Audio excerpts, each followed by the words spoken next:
there has to be something to be said when we have so many food intolerances and we have to limit severely. And I had SIBO and I did low FODMAP for 4 months. And, I know what restriction is. And there's even like the AIP diet and it's so restrictive. But when you look big picture at that can't be sustainable. That can't be what God created us for. I think that's probably one of the biggest misconceptions. Also, there are people that are like, oh, I can't do, like, probiotics don't agree with me. I think maybe that's a situation where maybe it's not the right probiotic for them and that they should experiment with different other probiotics. And it's also a sign that you really do need it. Because for someone to have a negative reaction to taking a probiotic means that you might have a lot of bad bacteria. Today, we are continuing the conversation in gut health, and we have a special returning guest to the show, Niki Price. Thank you so much for being here. Hello. So great to see you, Niki. So good to see you always. So you have been on the show before. We've had these conversations on Inner Eco, but we're going to take a little bit of a different twist. But for those of you listening who maybe haven't listened to the previous episodes, and I'll make sure to share those in the link below. Niki Price is the co-founder of Inner Eco, a fermented coconut beverage. And we're going to get into all the bubbly goodness about it. But before we do, I would love to just hear your story, your background, even your personal journey with health. And I know it leads into your family as well. I love how you said the bubbly goodness. I know that just came up. I was like, I don't know how that's going to sound. I got to write that down. Our tagline is a serious probiotic with a bubbly personality. And I love that so much. I hope I kind of convey that bubbliness because it is part of my personality, but the product actually makes you feel like that. It gives you that energy, that little extra jump to your step. It's happiness. It's like total happiness. But yeah, thank you for having me. I have a very unique story in the sense that I was never into food manufacturing production. I was an elementary school teacher and always had a passion for health and wellness. Tried lots of things my whole life with different recipes and diets and just very drawn to trying to do my best to be healthy. Stumbled across a book and that kind of led onto the journey. But as my days as an elementary school teacher, as teachers, and I call teachers into this whole service industry of just, we give, right? And we don't really take care of ourselves. So I was one of those, that just sacrificed, I think, a lot of my health for the sake of my job and my students. And so I developed a chronic yeast imbalance issue. So I constantly had, whether it was female problems, yeast-related problems, or constant sugar cravings my whole life, which stemmed into a lot of constipation, acne. I just thought I didn't think all of these things that were happening to me were related. But what I soon realized is that it was all connected to the gut and the microbiome and how I had too much of that bad yeast bacteria in my microbiome, which it's called Candida. But I didn't know that at the time, but I'm like, And my son, unfortunately, was born breech. And so he missed out on that initial bathing of good bacteria through the birth canal. So breech. So was he C-section then? He was C-section. Is that another? I didn't realize that was another terminology for breech. For some reason, I thought that meant that they were just flipped. It is me. So he was coming out bottom first, or it could be feet first. So he was a C-section baby. So that's technically what I meant is he was breech. So he was a C-section baby. Okay. So gotcha. he missed out on that initial bathing of good bacteria through the birth canal.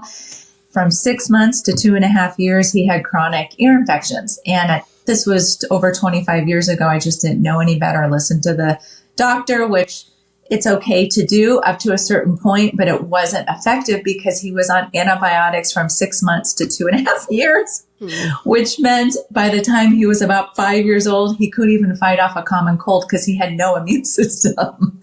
Yeah. It was honestly very upsetting because he was always sick. And so he had the nebulizer and he had a lot of medication.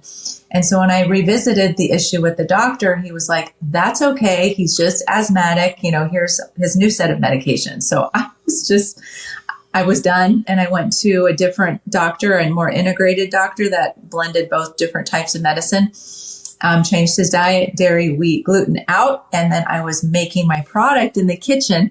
And within 1 year, he totally regained his health and was never on antibiotics again. And I went on to play competitive hockey, and just, it was just a game changer for my family and myself. And how many years ago was this when you kind of woke up, made the decision that this doctor is not the one for me, and you were starting to look into integrative medicine? How many years ago was that? 23 years ago. That is very impressive. So I have a 1-year-old, and, I think now the day and age, people are starting to question and become more aware and not just take information as fact. Mm-hmm. We're starting to figure out what is best for me and my family. So to be able to make that conscious decision 20 years ago that I don't think this is the answer, this is not what's helping him, that's really impressive, Niki. Oh, thank you. You just have to go, as I've always said, go with your gut. Yeah.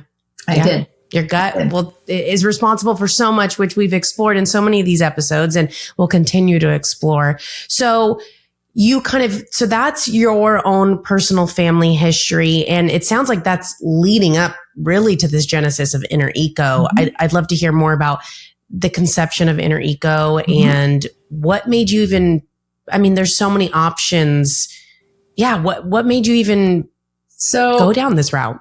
It's been an interesting journey because I know so much more now, but through that experience with my son and the antibiotic use and his ear infections, he later then developed a lot of attention issues as far as ADD.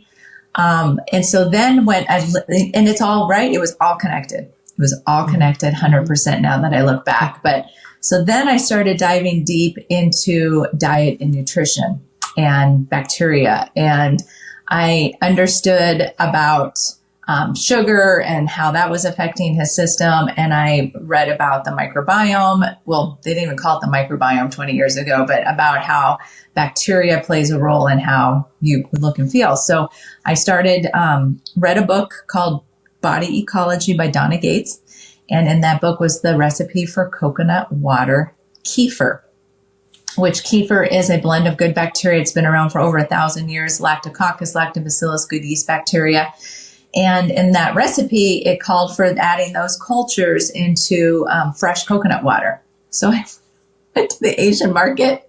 I got a case of young Thai coconuts, cracked them open, added them into mason jars. In fact, this is one of our original mason jars. And added the traditional kefir. And then what happens is time, temperature, pH, it ferments, and it literally transforms into this healing. It's really hard to describe. Most people are familiar with things like kombucha it's a fermented tea. This is so much more concentrated, and I think in so many ways more effective because there's no sugar. So you're not feeding that bad yeast, and there's no caffeine as well. So it's appropriate for kids. So anyway, I started making these batches, and it grew and grew and grew and grew. So I would have dozens and dozens of mason jars, and I'd make these batches, and they're on people's front doorsteps. So I had distribution places across Denver where people would go to someone's house every month and they would pick up their order. And that's kind of how the whole thing started, until eventually we got into some brick and mortar natural food stores, Natural Grocers, Vitamin Cottage. But at that point, I still delivered the product myself into receiving at the back of the store. And then I drove my car to the front of the store, got my demo table out, and then I sold out what I just sold into the store. So it's just been, and today we're 50 states in the country. So it's been an incredible journey. And you're just as much of a workhorse and hustler now as you were then. I'll be talking to Niki, and she's in this state, at this store. You truly believe in the product, and you could tell by your health and your happiness that the stuff works. And it started as this original, and now what do we have as far as the Inner Eco line? So we have different flavors. So we have the OG is my favorite. It's a blue label. This is the purple, the blueberry blackberry, super popular. And then there's another one called mango pineapple that has an orange label, and it reminds me of vacation in a bottle. It's like pina colada. It's so good. We have them also in the little small shots, and you can find those at all your Sprouts, natural grocery stores have the small shots. And one of my favorite things about it is you don't drink it with a tablespoon, because some people read tablespoon serving and they use their spoons. No. You get to use your shot glasses. So we have now 3 generations of these glass shot glasses, which are awesome. So you just drink it as a shot once a day for maintenance, twice a day if you have issues. One of my favorite things to do, though, is to make your own probiotic beverage. So this is just some fruit, fresh lime juice, throw in shot, splash, and then seltzer water. You could add iced tea. You could use Enrico as a topper in a smoothie. Cheers! But it's yay, so delicious. And I have a little coffee that I can click with you. Well, and the beautiful thing, so the flavors are truly delicious. I believe the original 0 grams of sugar and the other 2 are less than a gram of sugar per serving. So even if you are keto or, low carb, low sugar conscious, Diabetic. I think yes, exactly. You can introduce this into your diet. My little baby loves this at the Expo West. She was sipping on it. So it's something that's, let's say the miso sauerkraut kombucha is an acquired taste. Not everybody's going to like it. This is such a good way to not only introduce these live cultures into your body, but to maintain it on a regular basis. And the beautiful thing I love so much about the original formula, babies, pets, kids, topical, spray it on your hair. If you have a UTI, put it on a pad. There are so many uses for it. I remember you told me a few years back about the soldiers. Can you tell me a little bit or sure, share the story about that? So, coconut water is so popular and it's great. The problem with if you've ever had coconut water actually out of a coconut, like with the straw, the young Thai coconuts, they taste very differently than most of the can and boxed coconut in the grocery store, because that has to be processed, right? It's pasteurized typically. It doesn't taste the same, and it actually is not the same. So in World War II, they actually used fresh, raw, young coconut water intravenously for soldiers as a saline replacement, because it has the same composition as human blood plasma. So that's why our medium, which is raw coconut water, we still crack the coconuts. We bring them in from Thailand in our facility in Colorado. We haven't changed anything at all. It's just, and you crack them once they get, so you don't even have to pasteurize them, because most companies, like you said, I just want to make sure that we clarify. Yes. Most companies are pasteurizing, I think either overstates or even when it comes here, that you guys are shipping the whole coconut, cracking it so that you don't have to pasteurize. Exactly. Even raw frozen coconut water, it has changed the molecular structure of the coconut. And so it's not the same. Believe me, we've tried it all. This is the best way to consume coconut water, is actually fresh. And so when we activate it or when we ferment it, it's a natural preservative, right? So it preserves it perfectly. So you're getting all of the benefits, or in this situation, they're called prebiotics. And that's the food that feeds the probiotic. So I think it is this, it's like, I call Enrico liquid gold, because it has this beautiful medium or prebiotic of that raw coconut water. That's this beautiful food source. I've seen the product under a microscope, and it's just like, it's a living inner ecosystem. It's just having a party. And that makes sense how we got the name Enrico. Exactly. I love that. Were there any other, I've never asked you this, but were there any other like strong contenders for names of the company? There were. Honestly, Niki, it took a long time. And we go through these health food magazines, and we just like pick out words, and we had pages and pages, and so I can't remember. I wish I should have kept all those original notes, but I don't remember all the other ones. Well, and one thing that's interesting is a lot of people think, what is it? If you show me the bottle, You got this. They think the name of the company is "You Got This." I know. So it's just a funny little tagline, but it's Inner Eco with a bubbly personality. So you did start to mention and talk about prebiotics. I'd love to kind of lay the foundation for our listeners. prebiotics, probiotics, and even postbiotics, which I would say a year or two ago, postbiotics wasn't a word that people started hearing of. But if you're anywhere in this industry now or listening to podcasts, you've heard of this terminology. What are these three things? And then we'll kind of get into why are they beneficial for our gut. The word postbiotic is sprinkling in, and I think, and I even had a GI doctor say the postbiotic that's what's important. That is actually more important than the prebiotic. So it's going to become huge. So it's just getting the name. It's just getting that information out of there. So we talked about the prebiotic, which is the food that feeds the probiotic. So in this case, it is the natural fiber and sugar that come from that raw coconut water. That's the food source, prebiotic. The next one is probiotic, which in our case is a traditional kefir cultures, which consists of lactococcus, lactobacillus, good yeast bacteria, symbiotic blend, non-competing strains that have been around for over 1,000 years. We see a lot of capsules on the market that have like 30 strains, 15 strains. I don't think it's harmful, but I don't necessarily think it's necessary because there could be potential cannibalization inside of the gut. The first probiotics were not pills. They were fermented foods. I don't know any fermented foods that have more than 5, 6, 7 strains in them. But we'll talk about the reason why it's important to diversify the microbiome in a little bit later. But the next one is postbiotic. And the post it's the end cycle of the bacteria. I like to look at it as an ecology or ecosystem in a forest. A healthy forest has bacteria in all different phases of life. Bacteria that's growing, living, and dying, decaying, right? So that's the cycle of life. And that's what we want, that environment going on in our gut.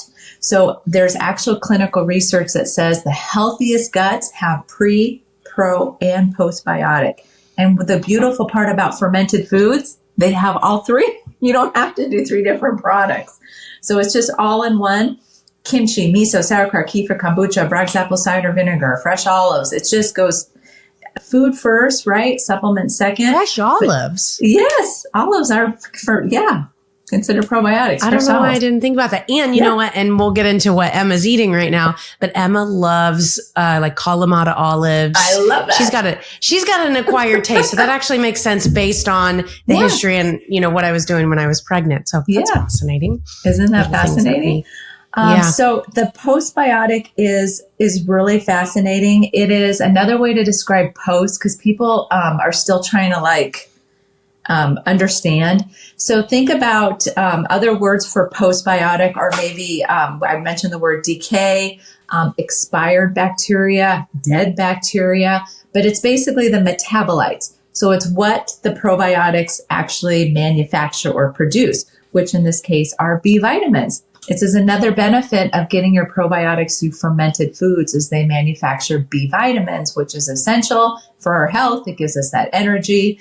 And it's hard. A lot of people are deficient in B vitamins, and this is a great way to naturally get them in your diet. Yeah, that's something good to bring up. Now we've talked a little bit and sprinkled in about the antibiotics conversation, and I don't want to press too much into it. That could be a whole other episode. Maybe, You know what? Maybe it should be. We'll rock the boat a little bit, but I know when you're taking antibiotics, you need to load up on the probiotics. Have you found any research or even, personal experimentation that it's affecting the prebiotics or the postbiotics in the body? Does that make sense? That's a great question. And I have not, I've not had that come up yet. So I don't know for sure, but I'm thinking just from what I know. And with the unfortunate thing about the good thing about antibiotic is it kills off the bad stuff, but the bad thing is it kills off the good stuff too. So if we're looking at postbiotic and prebiotic as also good stuff, I would conclude it's just completely making the terrain, just void, right? And so they do say it takes quite a while, at least 6 months, to rebuild that terrain. 6 months is even a short time frame. I've heard if you take one dose of antibiotics, that can affect your body up to 1 to 3 years. Yeah, you're right. It's at least 6 months. So we have a hospital group. It's a 7-day Adventist group of hospitals in Northern California, and they actually, because we don't deliver to hospitals, but they go to the natural food store and they buy cases and cases of Inner Eco. They have every patient that's on antibiotics has Inner Eco in the hospital while they're a patient. And then they also tell them to follow up with Inner Eco after their discharge. Isn't that cool? That is so cool. So I live fairly close to one of the blue zones. So Loma Linda I think it's the only blue zone in the United States, right? Country. Mm-hmm. And I live very close. I was in Costa Rica last week, and that's another. Is there a blue zone out there? Mm-hmm. No, Sara. Oh, okay. That area. Yeah. And I've actually had family members who've gone to that hospital, and even I have 2 very close friends who worked at the hospital, and I've been in the cafeteria, and it's just mind blowing. The foods, the actual food that they are feeding them, not, fake food. It's real, genuine stuff. But I'm like, man, we need to reach out to them and see if we can get that same, thing going over there. But okay, so we've laid out, the roadmap of pre, pro, postbiotics. I would like to explore just a little bit more of the collection of the 3 of those and what that's doing for the gut microbiome. I mean, I know you talked about building the immune system, and you even mentioned, there's symptomatic gut issues, but there's also asymptomatic gut issues that lead to, I think you said, you struggled with acne and some of these other issues, that it all ties back to the gut. It does. In fact, it's a top 10 Netflix show right now called Hack Your Health, Secrets of the Microbiome. And there's a panel of like 6 people and kind of dove into their digestive history and health issues. And for a couple of those people, they had become so limited on foods that they could eat. It was like 12 different foods, because everything else they eat would cause a lot of bloating, discomfort. And so what is happening in those situations is when you limit your diet to only a few things and you don't diversify, eating plenty of different fruits and vegetables and fiber, you don't provide your microbiome with enough food. And so what happens is that microbiome, what you're starving your microbiome is what's happening. And so that it literally destroys your health, not only your immune system, but it makes you unable to actually digest food properly or different varieties of food properly.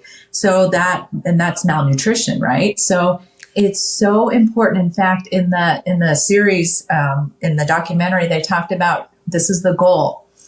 It's trying to, every week, consume 20 to 30 different types of fruits and vegetables. And so I actually just started this week making a list of all the different, and it's not that you need to eat a lot of it, just even if it's one bite, right? Because you're adding that diversity into your microbiome. And that's why when I see people drink all that kombucha, we don't want to add diversity by different flavors of kombucha. We want to add diversity in the microbiome through different fermented foods. So add Inner Eco to your diet. But in addition, add the sauerkraut and the kimchi and the miso, and you will feel $1 million, not just in your gut, but in your wallet, because probiotics are so expensive. Yeah, good point. I'm really interested because I haven't heard that video yet, but I read a book, and maybe you've read it, Fiber Fueled by Will Bolshevitz. And I wonder, because everything that you're saying is what I've pulled from the book. So I wonder if he's actually involved in the documentary, but he's really, I think anybody in the health industry, we've gone through a journey to get us here. And I think in episodes, people have heard little glimpses, and I'm kind of an experimenter. Let me try this and see what works for me. And I've gone through keto, low carb, low sugar. I mean, I guess that's all keto, but, paleo, gluten-free, dairy-free. And what I'm starting, as I'm figuring out this journey of how I feel best and how I optimize my health, I'm starting to integrate more fiber back in, more fruits back in. And, even diversifying my vegetables, because besides the celiac who absolutely cannot have gluten, there has to be something to be said when we have so many food intolerances, and we have to limit severely. And I had SIBO and I did low FODMAP for 4 months. And, I know what restriction is. And there's even like the AIP diet, and it's so restrictive.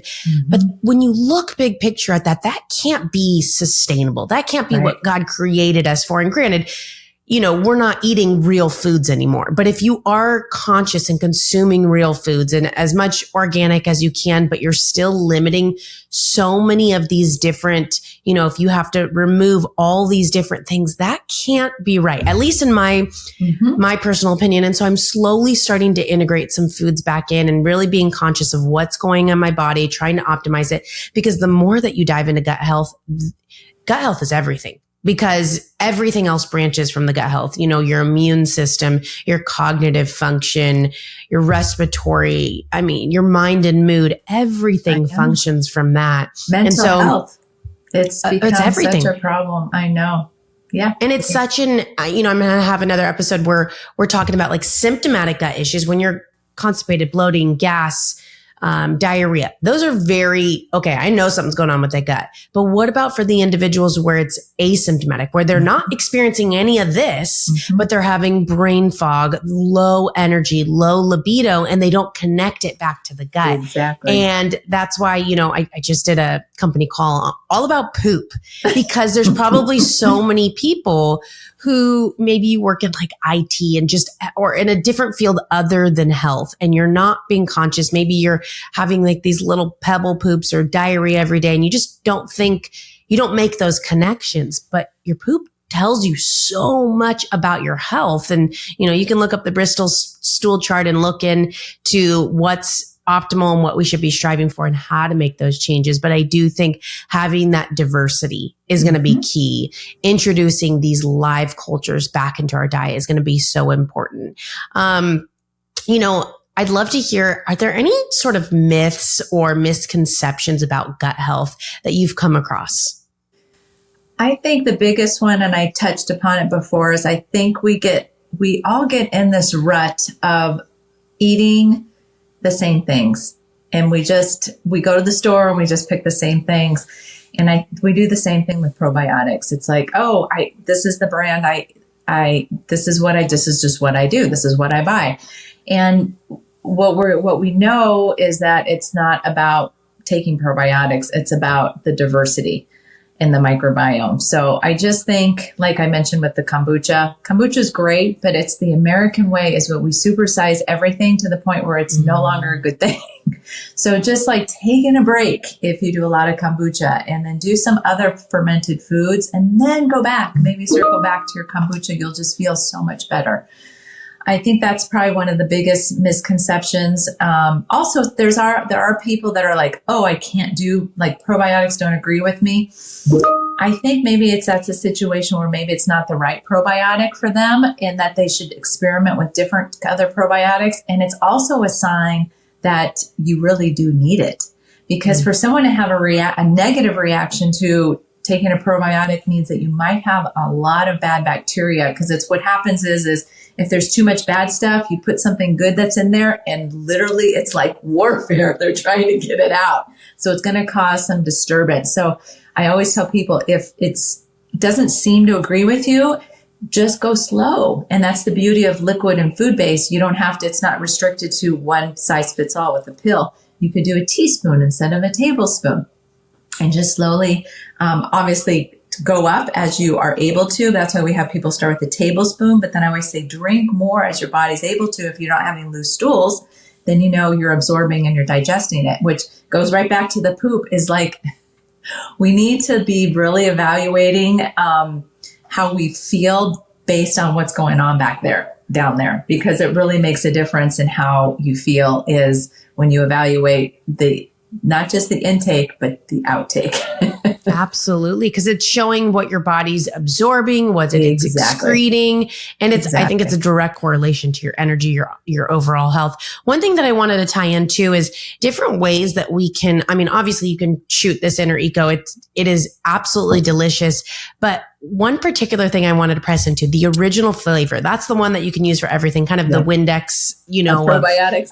Yes, exactly. But pets, I mean, so many of us have pets. We will give them the best of the best. We will give them better stuff than we take in. Why would this be beneficial for pets? Obviously, we know for their digestion, but what other kind of things are other pets experiencing? So it's been, the last few years, I feel like more and more pets have, we see a lot more cancer with pets. We saw a lot of disease, I think, that's going on with pets now. I don't know what that's about, but it's got to be about their gut as well, because their gut is similar to ours. It's just shorter. So they're experiencing a lot of health issues, probably because their food quality is not very good, right? They're not getting enough good bacteria in their guts. And what we know about probiotics is it connects longevity as well. So we want our pets to live forever, right? So why wouldn't we give our pets probiotics when just preventatively, not if they have a digestive issue, right? So Callie, she's my little girl. In fact, she's right here. She has had Inner Eco in her dog food ever since she was 6 months old. So she gets the best compliments on her coat, and I just use it as the original formula, and I do just a little capful of just right on top of her dog food, and she loves it. And we were talking you put about in the dog food. I've always done it in their water, but I didn't think about just putting it on the dog food. Dog food is better because we know then it's consumed in a setting versus the water that sits around all day. Yeah, good point. Yeah. So and remember, Inner Eco is enzymes as well because it's raw coconut water. So that's why a lot of people too, they'll have a shot of apple cider vinegar with their meal. So that's another question. Do I drink my Inner Eco with food or away from food? When you do it with food, it actually acts as, it helps you to process and digest your food better as an enzyme. Okay. So that's why they're going to get more benefit from their dog food. I like that. The other topical use, the other multi-purpose use is like we talked about the Windex of probiotics. You just spray it on.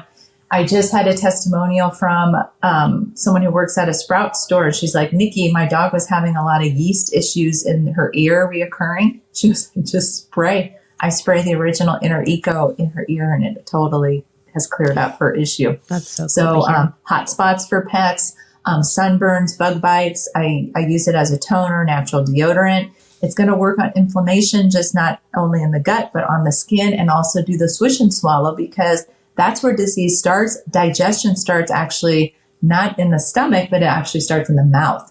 So a lot of people will swish and swallow Inner Eco for oral health, and you'll have great dentist appointments. Awesome. I love that. And then the last thing too is the kefir starter. A lot of people are getting into fermentation and doing their own fermentation. So you can just take Inner Eco and use the original as a kefir starter, and it makes the most amazing coconut kefir yogurt. And we've got that video too. Oh yeah. We'll make sure to include that in the show notes. Now, kind of to leave listeners with some practical, I know we've touched upon some, but lifestyle changes, dietary choices that you've maybe tried or come across that have been shown to support gut health. Oh, good question. There was a lot of research years ago on eating like throughout the day. Remember, like eating like 6 meals throughout the day? I think that's a lot of work on your digestive system because it takes a lot of energy to digest food. We don't realize that when you put stuff in your mouth, it's like a lot of work and that's going on down there. It takes a long time. So when you're constantly eating, it's exhausting. So I found that intermittent fasting is really helpful and good because it also gives your body time to rest and heal. And I feel much better personally doing the intermittent fasting. So I do that most of the time. And I try not to eat throughout the day, maybe a little snack in the afternoon, but mostly just 2 meals. And then also not eating late at night because once again, you don't want to be laying down and you're still trying to digest your food because that food is just not being digested properly. And it's also not good for your blood sugar level. So what do they call that? Restricted eating. So kind of not eating at night and then starting with your first meal at like an early lunch, I find is just really helpful. And portion control, right? A lot of people eat wonderful, but they eat too much.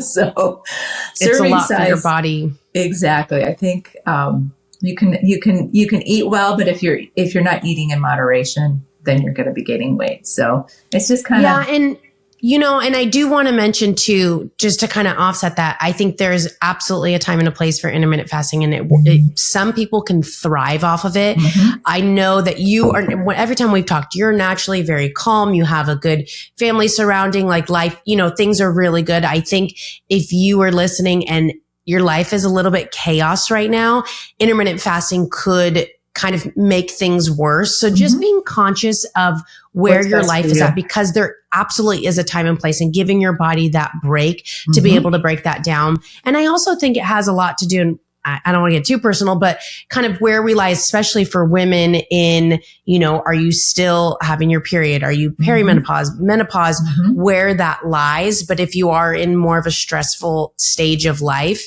I think and I'm with you, I think there's a lot of research that we do not need to be eating every 2-3 hours, having bigger windows. Just be conscious of where you lie as far as, your stress levels and what you've got on your plate, because your body might need a little bit more of that nourishment. But I don't think we need to be eating every 2 hours. I think you need to be having meals that are going to sustain and let you go out a little bit further. One thing I know we kind of wanted to play into is a little bit during my pregnancy, and how, what I was eating and what I was consuming during the pregnancy. I was in a clinical study that I was selected into a randomized group where I had to have 7 servings of fermented foods a day. And they were testing my health during, and after my child was born. And, 7 servings, you think that, I don't know, maybe whoever's listening, I don't know if that sounds like a lot or a little to take in, but when you have to do that every single day, it gets a little difficult. And Inner Eco came in as like the savior, because it was just so easy to just take some shots, especially at the end of the day when I knew I was missing 3 servings. I could take a little bit. And Emma is so healthy. And it's funny, yesterday I was feeding her, and I've really tried from, her very first foods, giving her, a spectrum of foods, broccoli, Brussels sprouts. We focused on a lot of vegetables. I just started giving her goat kefir. I've given her Inner Eco, obviously. You know what I should do? Well, and I was thinking about maybe freezing them, but I think freezing it takes away the benefits. You kill the culture. So no freezing and no heating with Inner Eco. Yes. Okay. Good to know. I gave her sauerkraut, and she was just eating it up. And I think that has a lot to do with what I was putting in my body when I was pregnant with her. You're such a good mama. And one of my pieces of advice for young moms is to introduce fermented foods to your kids when they're young, because they'll grow up enjoying that taste of sour versus everything sweet. You have to do it when they're young, and you're such a good mama. And I do think her experiencing Inner Eco in utero is just absolutely what a gift you gave her, Niki. I wish I was able to do that for my kids, but maybe we probably wouldn't have this on the shelf right now. You know what? Right? Good point. And your experiences. I mean, I think a lot of, what do they say? Just the things that you've experienced earlier in life lead to where we are now. Like your mess becomes your message, becomes your ministry, and all this kind of stuff. And I was very passionate about like flooding her with as much good bacteria. I want her to get in the dirt, and and I have a photo of her with just dirt all over her face and her legs, and just giving her that. There was a clinical study that came out that said that people who garden are happier people. And that's the same thing. You get that microbiome and that good bacteria in your fingernails, and you're breathing it, and it actually is connected to people who are healthier, who feel better. Every country in the world consumes a fermented food every day, except for people in the United States. So I'm sure it was very challenging for you to get that many servings of fermented foods in your diet. But and especially pregnancy, everybody has different cravings and taste buds. Sure. I think mine became even healthier. I was turned off by so many things and I just wanted fresh vegetables and fresh fruits. I'm very, very, very grateful of that experience and the way my hormones, matched up with that. But there's one of our products by LifeSeasons. It's called Quick Start, Clinical Immunity Quick Start. And there's an ingredient in there called Epicor. And Epicor is a postbiotic. And the backstory of it kind of reminded me of something you just said. This started out as an agricultural product that livestock were breathing in. They noticed how healthy the livestock were. And they noticed, to your point, how healthy the farmers were. They weren't taking a day off. And so they eventually, turned this into a food product and turned it in capsules, and we have it in our product. But you can see the power behind postbiotics and what they're doing in the body and how healthy those individuals are. It just says a lot. So comes full circle. Exactly. Well, thank you so much for being here, Niki. Is there any, I know we've discussed a lot, but there are any final key takeaways that you'd like to leave our listeners with? I think we've talked about all of the things to be cognizant about as we choose what we're going to eat on a daily basis, but just, I guess, where to find it, right? And that's just go to your health food stores, your local health food stores. I love supporting independent community-based shopping, but also we love our Whole Food stores, our Sprouts Market, our Natural Grocers Vitamin Cottage, and it's in that probiotic cooler traditionally. And just be careful because it's going to open up like champagne because it's all Yes, I think that was one thing I was going to mention. Do not shake the bottle. I think that we're a lot of times used to that. Really make sure, you go slow and you crack that lid open very slowly, or just let it sit for a while. It's not like you would shake a soda. Exactly. You want to allow it to kind of settle. Exactly. Yep. I can't wait to meet you. So it's going to be bursting with. I like that. Bubbly personality. We're coming in hot. Awesome. Well, thank you so much for being here, Niki. I love, hearing your story and just a little bit more even about your own personal health journey and your families and what led to the inception of Inner Eco. Super fun. Appreciate you, Niki. You too. All right. Take care. Bye-bye.